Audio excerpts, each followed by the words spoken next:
Hello అండి. ఎంతో టేస్టీగా ఉండే, యమ్మీగా ఉండే చికెన్ పచ్చడైతే నేనైతే ప్రిపేర్ చేశాననమాట. సో, నేనెలా అయితే ప్రిపేర్ చేశాననేది మీకైతే చూపిస్తాను. ఎందుకనంటే మా పిల్లలొచ్చేసి సమ్మర్ హాలిడేస్ వచ్చినప్పటి నుంచి నన్నైతే చికెన్ పచ్చడి పెట్టు అని చాలా సార్లు అడిగారనమాట. ఇదివరకు ఒకసారి కూడా చేసున్నాను. అప్పుడు వాళ్ళకి బాగా నచ్చింది. ఆ తర్వాత మళ్ళీ పెట్టమని అడిగినా కూడా నేనైతే పెట్టలేదు. ప్లస్ నాకెందుకంటే కుదరలేదనమాట చేసేదానికి బేసిక్‌గా. సో, ఇప్పుడైతే వీలు చూసుకొని వాళ్ళ కోసం అయితే మళ్ళీ స్కూల్స్ తెరిచేస్తారు కదా! పాపం చాలా రోజులయింది అడిగి కూడా అని చెప్పేసి చేద్దామని నేనైతే డిసైడ్ అయిపోయానండి. సో, చికెన్ పచ్చడి అలా వేడి వేడి రైస్‌లో అయితే వేసుకొని, ముక్క అలా పెట్టుకొని తింటుంటే సూపర్‌గా ఉండిందండి. టేస్ట్ అయితే చాలా బాగొచ్చింది. సో, ఇది నేనైతే నేనెలా చేశాననేది మీకైతే చూపిస్తాను.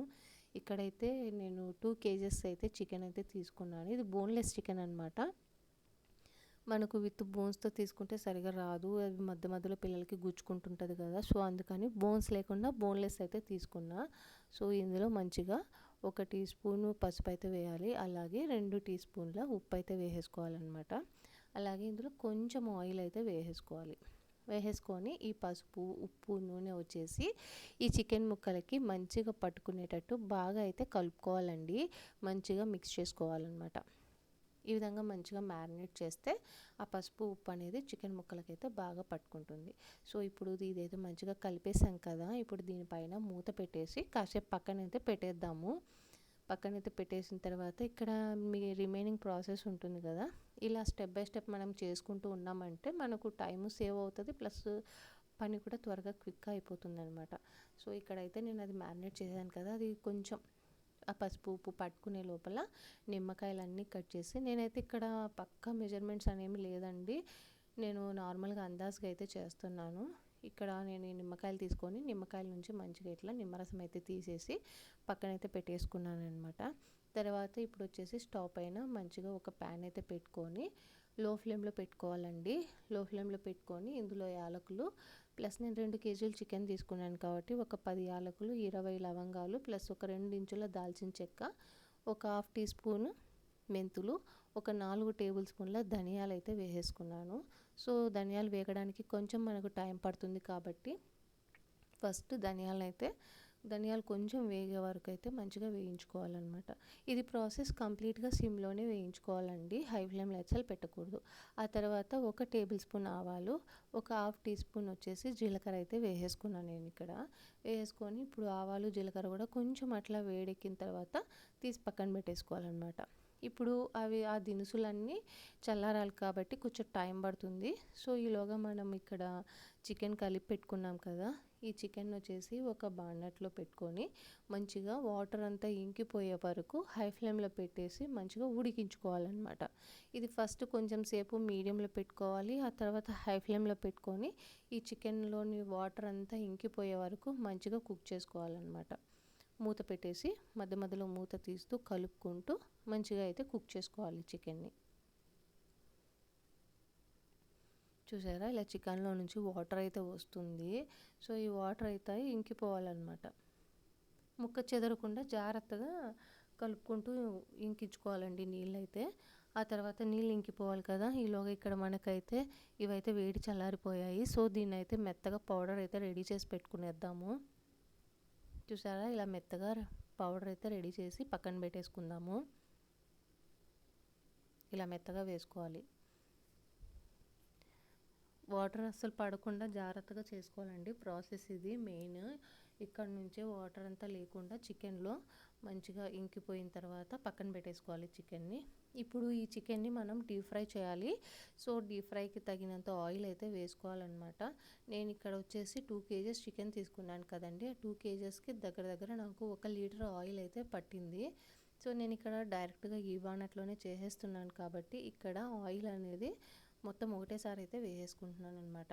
సో, ఆయిల్ కొంచెం హీట్ అయిందా లేదా అనేది చెక్ చేసుకుందాం. ఒక చిన్న పీస్ వేసి ఆయిల్ హీట్ అయిందా లేదా అనేది చెక్ చేసుకోవాలి. ఆయిల్ కొంచెం అయితే హీట్ అయిందండి సరిపోతుంది. సో, ఇప్పుడు మనం ఉడికించి పెట్టుకున్నాం కదా ఈ చికెన్ ముక్కల్ని ఒక్కొక్కటిగా వేసి ఉడికించుకోవాలన్నమాట. సరే ఒక్కొక్కటిగా వేసుకొని మంచిగా డీప్ ఫ్రై అయితే చేయాలన్నమాట. ముక్క కొంచెం బాగా గట్టిగా అయ్యే వరకు మధ్య మధ్యలో కలుపుకుంటూ వేయించుకోవాలి. నేను ఇక్కడ క్వాంటిటీ ఎక్కువ ఉంది కాబట్టి నేను 2 రౌండ్లుగా వేయించుకుందామని చెప్పేసి ఫస్ట్ రౌండ్ అయితే కొన్ని అయితే వేసి వేయిస్తున్నానండి. ఇట్లా మధ్య మధ్యలో కలుపుకుంటూ మంచిగా గోల్డెన్ బ్రౌన్ కలర్ వచ్చే వరకు చికెన్ ముక్కలను అయితే కలుపుకోవాలి. పైన లేయర్ అనేది కొంచెం మనకు క్రిస్పీగా గట్టిగా అయ్యే వరకు వేయించుకోవాలి, లేకపోతే చెడిపోతుంది.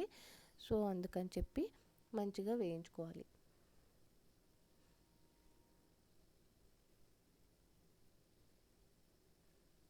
ఆ తర్వాత ఈ చికెన్ ముక్కలు ఇలా మంచిగా వేగిపోయిన తర్వాత వీటిని తీసి ఒక ప్లేట్లోకి అయితే నేనైతే పక్కన పెట్టేసుకుంటున్నానండి. ఆ తర్వాత ఇంకా మిగిలిన చికెన్ ఉంది కదా, ఆ మిగిలిన చికెన్ కూడా మొత్తం వేసేసి ఈ ఆయిల్లోనే ఫ్రై అయితే చేస్తున్నానండి. వేసిన వెంటనే కలపకూడదు. వేసిన వెంటనే కలిపితే ఏమవుతుందంటే ముక్కలు అంటుకుపోతాయి అన్నమాట. సో ముక్కలు కొంచెం పైన లేయర్ అంతా గట్టిగా అయ్యే వరకు కలపకూడదు అనమాట. ఆ తర్వాత నెమ్మదిగా గరిటతో అటు ఇటు మొత్తం ముక్కల్ని కలిపి కొంచెం బాగా క్రిస్పీగా అయ్యే వరకు వేయించుకోవాలి.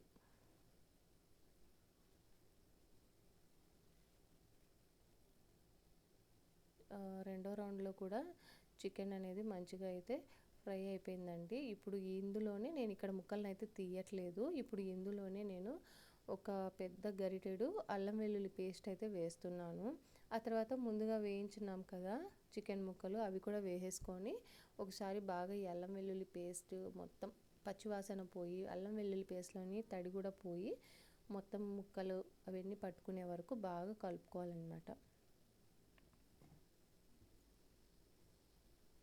ఇలా మొత్తం బాగా కలపాలి.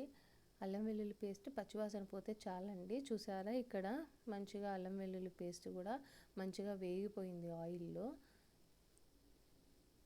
ఇలా అయిపోయిన తర్వాత దీన్ని వచ్చేసి మనం చల్లారి పెట్టుకోవాలండి. ఇది మంచిగా చల్లారాలన్నమాట. సో ఇది మంచిగా చల్లారిన తర్వాత ఒకసారి బాగా కిందికి పైకి ఒకసారి మంచిగా కలుపుకునేద్దాము. ఇలా చల్లారిపోయిన తర్వాత మీకు రుచికి సరిపడా ఉప్పు అయితే వేసుకోవాలి. ఇక్కడ నేను 2 టేబుల్ స్పూన్ల ఉప్పు అయితే వేసాను. ఇది కారం కొట్టించిన కారం కాబట్టి కొంచెం ఎక్కువ స్పైస్ ఉంటుందండి. సో అందుకని చూసుకొని వేసుకుందాం కారము. నేను ఇక్కడ 4 టేబుల్ స్పూన్ల కారం వేసాను. అలాగే ఇందాక పొడి కొట్టాం కదా, ఆ పొడి కూడా మొత్తం వేయలేదు. ఆ పొడిలో కూడా నేను ఒక టేబుల్ స్పూన్ అయితే పొడి వేసేసి నిమ్మరసం కూడా పోసేసి మొత్తం ముక్కలకి ఈ ఆయిల్లో మొత్తం అంతా కలిసేటట్టుగా బాగా కలుపుకోవాలన్నమాట. ఇది వెంటనే తినడానికి రాదండి. ఒక 2 రోజులన్నా ఇది పక్కన పెట్టేసుకోవాలన్నమాట. సో 2 రోజుల తర్వాత 2 డేస్ తర్వాత మొత్తం బాగా మిక్స్ చేసుకొని ఉప్పు కారం ఏదన్నా తక్కువ అనిపిస్తే, మసాలా పొడి ఏదైనా తక్కువ అనిపిస్తే మళ్ళీ యాడ్ చేసుకొని కలిపేసుకొని స్టోర్ చేసుకుంటే చాలండి. చాలా బాగుంటుంది టేస్ట్. వేడివేడి అన్నంలో కొంచెం చికెన్ పచ్చడి ఎప్పుడన్నా తినాలనిపించినప్పుడు అట్లా వేసుకొని తింటే చాలా బాగుంటుందండి. మీకు ఈ వీడియో నచ్చినట్లయితే లైక్ చేయండి, షేర్ చేయండి, సబ్స్క్రైబ్ చేసుకోండి. Thanks for watching.